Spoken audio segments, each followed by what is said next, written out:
Assalamualaikum warahmatullahi wabarakatuh. Alhamdulillahirabbil alamin. Wassalatu wassalamu ala asyrafil anbiya'i wal mursalin sayyidina Muhammadin wa ala alihi wa sahbihi ajmain. Amma ba'du.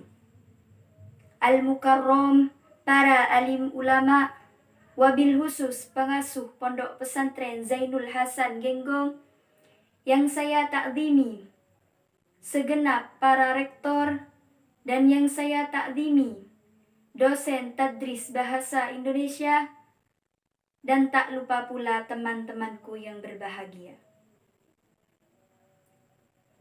Alhamdulillah, marilah kita panjatkan puji syukur kehadirat Maulana Azza wa Jalla yang telah melimpahkan rahmat taufik beserta hidayahnya kepada kita sekalian, sehingga kita bisa berkumpul dan bermuajah di suatu majelis yang insya Allah penuh dengan mubarakah ini. Amin. Salawat beserta salam mudah-mudahan tetap tercurah limpahkan keharibaan baginda kita, yakni Nabiullah wa Rasulullah Nabi Muhammad sallallahu alaihi wasallam, yang mana telah membawa kita dari alam jahiliyah menuju alam yang terang menderang, yakni ad-dinul Islam. Sahabat-sahabatku yang berbahagia, dalam kesempatan kali ini saya akan menjelaskan bagaimana cara teman-teman bisa bahagia. Yang pertama, bersyukur. Bukankah betul? Banyak-banyak bersyukur terhadap nikmat yang Allah berikan menjadi syarat kita bahagia. Banyak-banyak bersyukur. Ingat-ingat nih, Allah sudah memberikan begitu banyak nikmat. Dari nikmat sehat, nikmat bernafas, dan banyak nikmat yang lainnya. Contohnya, nikmat sehat. Bayangkan saja kalau kita tidak sehat. Mungkin kita tidak akan bisa bertatap muka. Dan bayangkan kalau saya tidak sehat, tidak bisa bicara. Kan tidak etis gitu. Allahumma sholli ala sayyidina Muhammad. Seseorang yang sangat-sangat bersyukur atas nikmat yang Allah berikan, orang itu akan bahagia. Betul apa betul? Dalam sebuah cerita Nabi Ayub alaihi salam, dalam surat An-Nabi ayat 83, di situ tertera bahwa beliau berkata, kata Nabi Ayub, Nabi Ayub ini awalnya seseorang yang sangat gagah. Beliau tampan, harta kekayaannya melimpah, anak-anaknya banyak. Puluhan tahun beliau hidup sebegitu enaknya, sebegitu bahagianya. Tapi apa? Allah menghilangkan, Allah mencabut nikmat yang ada pada Nabi Ayub dalam sekejap. Mulai dari kekayaan yang sangat-sangat melimpah, singgasana atau kedudukan yang dimiliki oleh Nabi Ayub. Dia adalah seorang pemimpin, seorang nabi, begitu Masya Allahnya. Nabi Ayub ini adalah sosok yang sangat penyabar. Dia menikmati, dia mensyukuri nikmat yang ia punya. Tapi Allah mengambil nikmat yang ia punya. Sampai-sampai istri Ayub berkata, "Ya Nabi, wahai Nabi Ayub, mengapa engkau tidak menadah? Mengapa engkau tidak meminta kepada Tuhan agar Tuhan memberikan kembali kekayaan yang engkau miliki, agar Tuhan memberikan kembali semua yang engkau miliki, semua yang Allah telah cabut. Tapi Nabi Ayub berkata, "Wahai istriku, aku malu. Aku sangat malu jika aku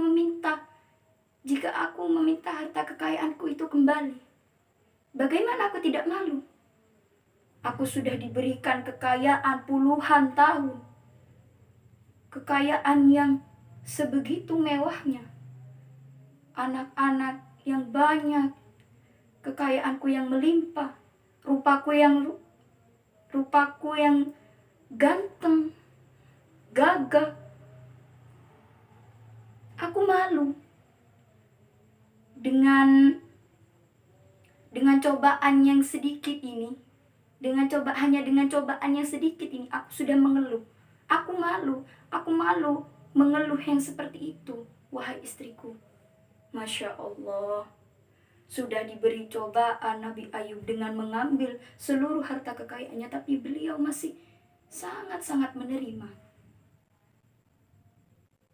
Lalu Nabi Ayub hanya berdoa, "Ya Allah, saya sakit ya Allah."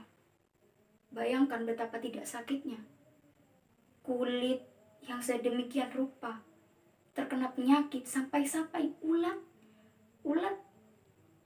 itu ada terlihat gitu. Dari luar kulit itu sudah terlihat. Bayangkan saja jika Nabi Ayub itu hendak bersolat, beliau mengambil ulat-ulat itu lalu ditaruh di atas suatu wadah. Lalu setelah Nabi Ayub itu sholat, beliau mengambil ulat itu lagi, menaruhnya di kulit beliau. Masya Allah. Nabi Ayub meminta, "Ya Allah, Engkau tahu aku sakit. Tapi aku tahu Engkau maha penyayang dari yang paling penyayang. Engkau maha pengasih dari yang paling pengasih."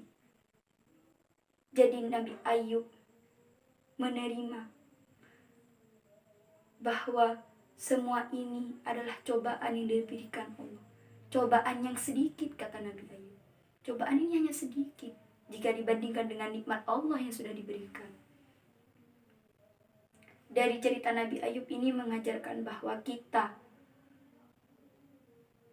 kita harus melihat sesuatu dari kebaikannya, bukan dari kejelekannya. Bukan seperti sekarang, dia orangnya sudah baik sekali, ini itu sudah dibantu. Tapi ketika seorang itu mempunyai satu kesalahan saja, hanya satu kesalahan, dia sudah tidak menerimanya. Apakah itu yang disebut dengan bersyukur? Betul apa betul? Allahumma shalli ala sayyidina Muhammad. Yang kedua, cara teman-teman itu bahagia yang kedua, berdoa. Salah satunya doa sapu jagat. Rabbana atina fid dunya hasanah wa fil akhirati hasanah. Ya Allah, berikanlah aku kebaikan di dunia dan juga kebaikan di akhirat. Kalau sudah kebaikan di dunia, apa yang tidak baik kalau kebaikan di dunia? Mestinya kan yang baik-baik di dunia, seperti mempunyai suami idaman, termasuk mempunyai harta kekayaan yang cukup beli mobil, beli pesawat. Betul tak betul? Allahumma sholli ala sayyidina Muhammad. Bahagia yang paling besar di dunia ini adalah bersama keluarga. Berdoa agar kita baik-baik saja bersama dengan keluarga kita. Bersama saudara kita baik, sama anak-anak kita baik, suami kita baik. Seperti dalam surah Al-Furqan ayat 74, Rabbana hablana. Di situ kita meminta, Rabbana hablana min azwajina wa dhurriyyatina qurrata a'yun waj'alna lil muttaqina imama.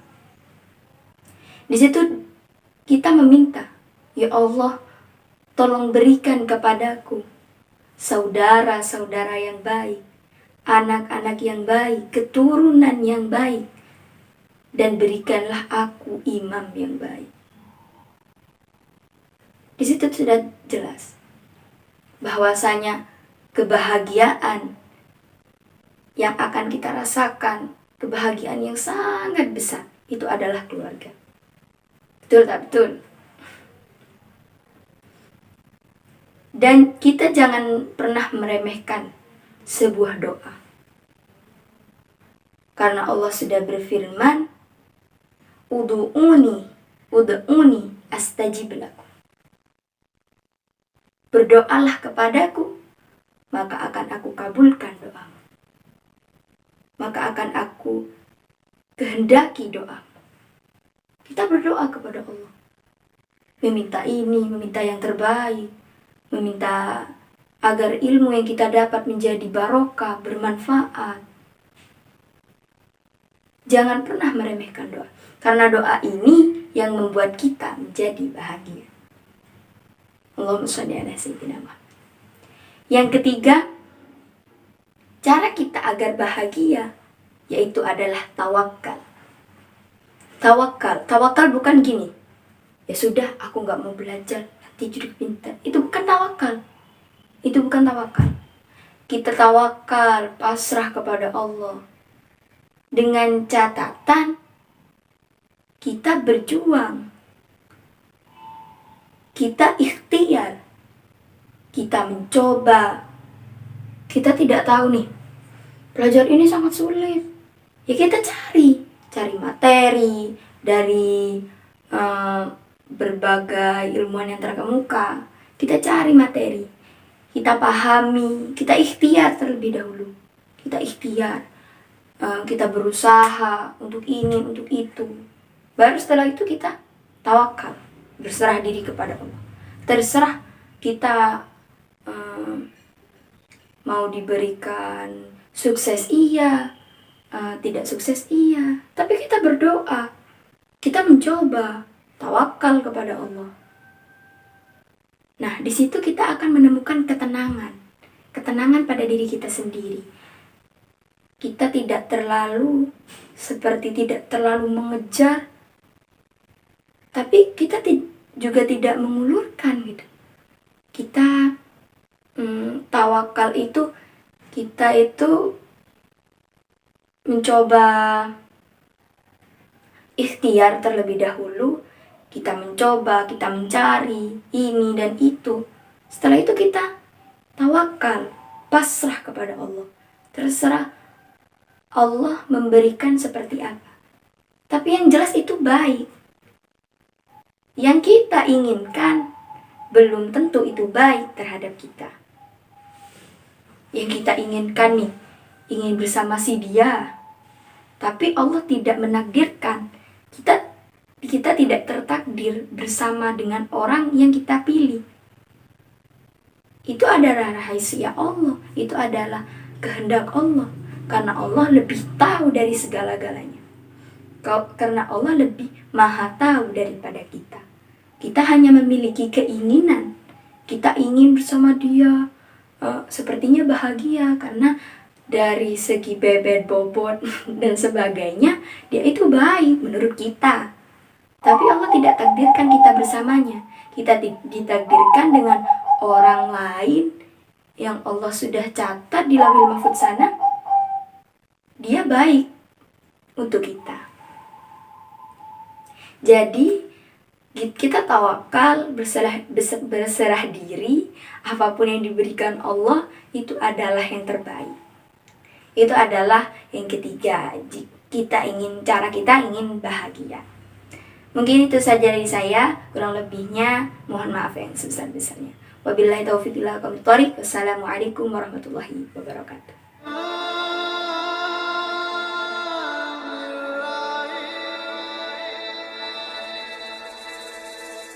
Bismillah.